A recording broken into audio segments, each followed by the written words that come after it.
Ciao, friends. So today we are diving into the life of Rebekah. We find her in Genesis 24 to 28.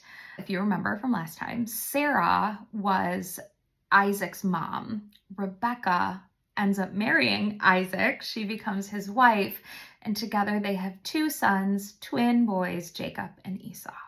So we pick up in Genesis 24. Abraham, Sarah's husband, sent their servant to Rebekah's homeland, and he was charged with finding a wife for Isaac. And he took this very seriously, and he said, all right, God, give me a sign.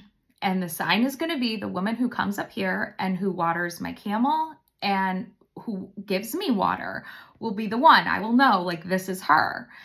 And lo and behold, it ended up being Rebekah. And so they went back to her house. He asked her father for permission. Can I take her back to Isaac's homeland? And he said yes, and they went. And the courage that Rebekah showed in this moment was inspiring to me. Sometimes the biggest actions in our life are the seemingly smallest decisions, and it's something to pay attention to. Rebekah saying yes, Rebekah taking the initiative to go water the camels and give the servant water was something so small, and yet it changed the trajectory of her life and the lives of generations that came from her. I think it was a beautiful picture of what God can do in our life if we're willing. Chapter 25, we pick up and we see another barren woman in the Bible. She ended up conceiving. Genesis 25, verse 21. Isaac prayed to the Lord on behalf of his wife because she was childless. The Lord answered his prayer, and his wife Rebekah became pregnant. The baby jostled each other within her, and she said, why is this happening to me? So she went to inquire of the Lord. Verse 23, the Lord said to her, 2 nations are in your womb, and 2 peoples from within you will be separated. One people will be stronger than the other. The older will serve the younger.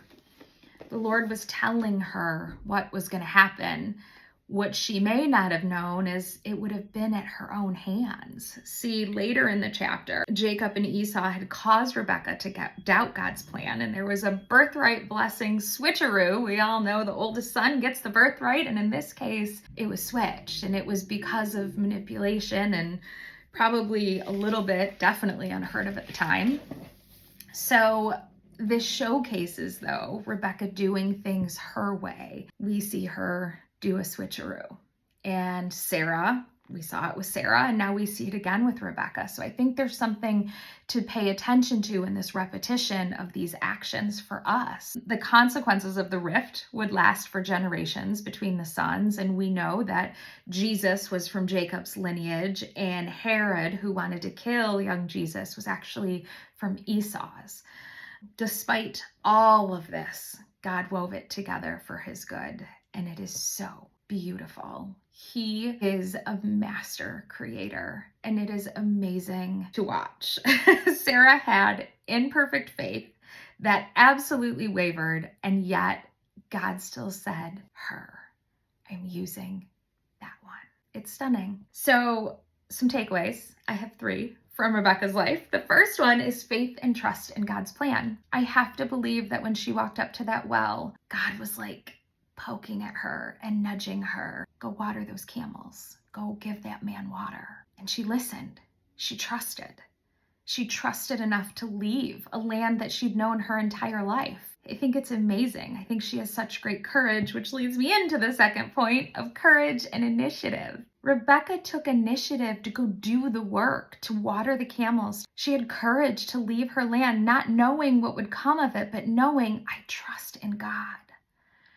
And the last thing we learned from Rebekah is about her wisdom and her influence. And this is something that we can hang on to as we set the temperatures in our homes for our husbands and our children. We have access to this wisdom that Rebekah had. We just have to tap into it and use it properly and godly in our homes.